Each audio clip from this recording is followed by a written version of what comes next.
So this book is called this is the cover of the book, First Framework, 5 Domains by Mr. Mohamad Bahgat, our friend, good friend, pernah datang Malaysia, Egyptian, but an international speaker. The book is available in Amazon dalam RM150 kot. Biasalah, sebab shipping and handling. A very interesting book. And you will see that cara penulisan buku-buku macam ni tentu sekali berbeza. Bila kita baca buku yang cakap pasal heart, cakap pasal feeling-feeling, dia berbeza, more straight to the point. Okay. So, about this book. We're going to read the introduction of about this book. Era, let's start with you, the first 2 paragraphs. Through this book, we will lay the foundation for the knowledge behind active deep learning approach. This aims to increase the engagement, effectiveness, and to deepen the impact of learning design and facilitation process of the learning and training sessions. Okay, so very straightforward introduction. This book is about what? Okay, foundation for the knowledge. Knowledge apa? Active Deep Learning Approach. Apa benda ni? Ni yang dia nak cerita nanti. So what's the aim? Number 1, to increase engagement, effectiveness. And number 2, to deepen. Okay, deepen. Dari perkataan? Deep. Very good. So when you have EN, deepen, maksudnya apa? Mendalami.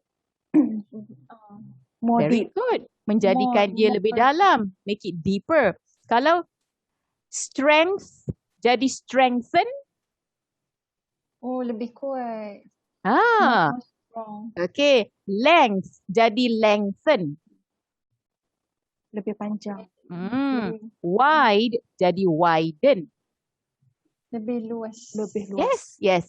Jadi bila penambahan ini nak menunjukkan you are making it bigger, longer, deeper. Okay, ada setengah-setengah, dia bukan di akhir, dia di awal. Rich jadi enrich. Tak jadi richen kan, jadi enrich. Kaya, memperkayakan. I hope that this course will enrich your experience. Large jadi apa? Enlarge. Alright. So itulah certain perkataan. Tapi yang tu ada EN. Enlighten. Okay, itu nak enlighten maksudnya nak memberi kepahaman baru, pencerahan. Dia ada dua-dua yes. EN depan dan belakang. Sebab lighten ada juga. Lighten ni nak meringankan. Talking to you really lighten, my burden. Enlighten maksud dah lain dah. Bukan setakat you rasa ringan tapi dapat knowledge baru, pencerahan. Sebab tu dalam sejarah ada dipanggil Enlightenment period. Kan sebelum zaman kegelapan dekat Eropah, lepas tu zaman Enlightenment yang ada science, Renaissance. Betul. Okay, so dekat sini deepen, something that you can use. Okay, important definitions. Okay, Adib. We will introduce our approach for active deep learner experience. The definition of each word is important. We will also introduce some more basic definition in learning that we need to agree on before we explain our approach and framework in detail later in this book. Okay, so he wants to define active deep learner tu apa. Okay, kat sini kan, we need to agree on. On ni masukkan sekali dengan agree. Jadi kalau nak berhenti contoh, we will also introduce some more basic definitions in learning that we need to agree on before we explain. So on ni agree on maksudnya kita nak sama-sama bersetuju atas sesuatu. Okay? Alright. Now, the first term, learner experience. Ikin? Refers to any interaction, course, program or other experience in which learning takes place. Whether it occurs in traditional academic settings, schools, classrooms, or non-traditional settings outside of school locations, outdoor environments. Continue. It is a learner experience whether it includes traditional educational interactions, students learning from teachers and professors, or non-traditional interactions, students learning through game and interactive software applications. Alright. So he wants to explain what does he mean by learner experience. Bukan learning experience ya, learner, pengalaman pelajar tu sendiri. It can be traditional, inside classroom. It can be non-traditional, outside classroom. So macam kalau Adib, your learning experience when you talk about memorization in the masjid, staying up, there will be non-traditional, that will be outside classroom, betul? Your own time, Yes. your own effort, your own interaction. Okay, not like syllabus based macam tu. Itu namanya learner experience. And until today, you remember that. Not only you remember the hafazan part, maybe bukan itu, tapi you remember the grit, kesungguhan, the sacrifice, the stress. Itu namanya learner experience. Okay, bukan apa yang kita belajar, tapi apa yang kita rasa sebagai pelajar. And this is a new paradigm tau dalam pendidikan. Sebelum ni orang kata learning, pengalaman pembelajaran tu penting. Tapi sekarang kita nak pengalaman orang yang belajar tu lebih penting sebenarnya. Okay, so now let's talk about active learning and deep learning. Puan Syikin? Active learning, it is intuitively appealing and fun for students. Instead of listening to a boring lecture, students get to collaborate and participate in learning exercises. Continue. Deep learning, this approach arises from the need to understand and seek meaning, leading students to attempt to relate concepts and ideas to existing experience and critically evaluate the emerging knowledge for patterns and meanings. Alright. So, what kind of learning that we want to have yang akan be memorable? Active learning. Not just sit and listen and do nothing. Interaction. Alright. And also deep learning. Deep in the sense that it must give meaning to you. You come to this class, you learn English, it must be something that you can connect to your past experience, that you can take it outside class, that you feel engaged while you learn. Itulah learning yang akan jadi sangat effective. That's the idea that this book is trying to say. And this book is intended for teachers, educators, learning designers, facilitators yang mengajar adults. Okay, so kita akan tutup dengan yang ini, andragogy. Mak kepada pedagogy. So pedagogy ajar budak-budak.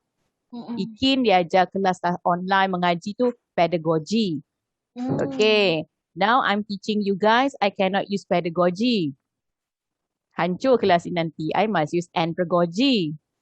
Lain. Okay, when you see your lecturers ke apa, they should be using this one. Okay, andragogy. Alright, so what is andragogy? Back to you, Era, number one. This paragraph. Andragogy. As we introduce our facilitation approach for adult learning, as we introduce our facilitation approach for adult learning, it's important to explain the concept of andragogy. Malcolm Knowles, an American practitioner and theorist in the field of adult education, defines andragogy as the art and science of helping adults learn. Knowles identified the 6 principles of adult learning as... Okay, so as we go through this, I want you to do a checklist. Yes, no, yes, maybe. Okay. Number 1, adults are internally motivated and self-directed. Yes? No? All right. Yes. Okay. Children? No. That's why yang kena paksa masuk tu, Era tu. Right. Yes kan? Tak ada tiba-tiba, saya nak sign up lah untuk tuition intensif bahasa Inggeris. Tak ada. Okay, adults different. Your parents registered you for Berani speaking ke? No.